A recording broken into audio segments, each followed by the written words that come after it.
east, that I am, because I must pull towards east in order to bring about the balance.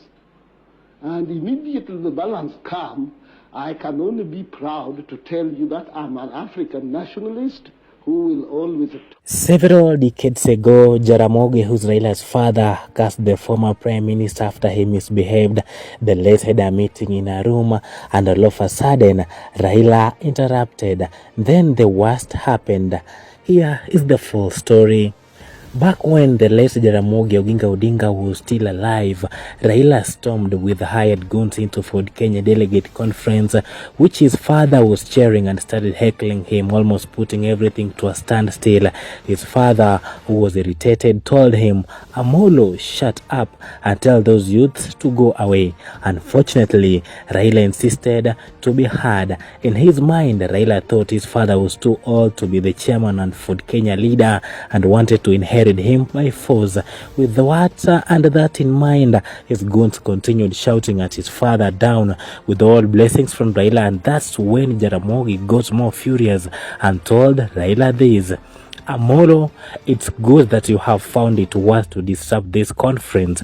Jaramogi continued, "My son Amolo, remember, I started this struggle since independence, way before you were even born. I have fought Kenyatta and Moi, but never succeeded. I'm still struggling now to be the president of Kenya up to now." Lastly, Jaramogi said, "I want to tell you this. If your intention is to sink me down for a takeover, you will also struggle until your sunset days trying to be the president, and you will never be."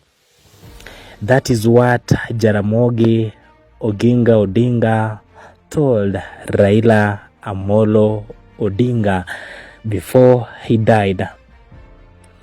Staunch support of either Raila or Ruto's, so I expect I am not a supporter of either Raila or Ruto, so I expect that this will be without bias. I am another fellow Kenyan who has heard the rumor that Raila was cast by his father to come close to power but never possess it. My curiosity leads me to research online and the truth of the matter, and I am sharing the results of my findings with you to help clear the air around the controversial issue.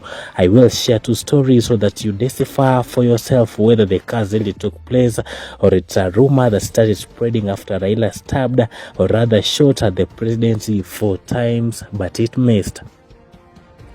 Cast by Nabongo, Mumia Shiundu, and cast by Jaramogi Oginga Odinga. Remember, there were several cases. The second story I came across before quitting my aimless wandering in the streets of Google was that it was Odinga himself who cast him. It allegedly happened during a delegates conference at City Stadium in 1992, when Odinga forcefully disrupted the event with an army of youths and confronted Jaramogi, who was addressing the conference as the chairman of Ford Kenya. And that happened. Raila Odinga was cast by his father that he will look for this presidency, but he will never get it. For now, keep subscribing.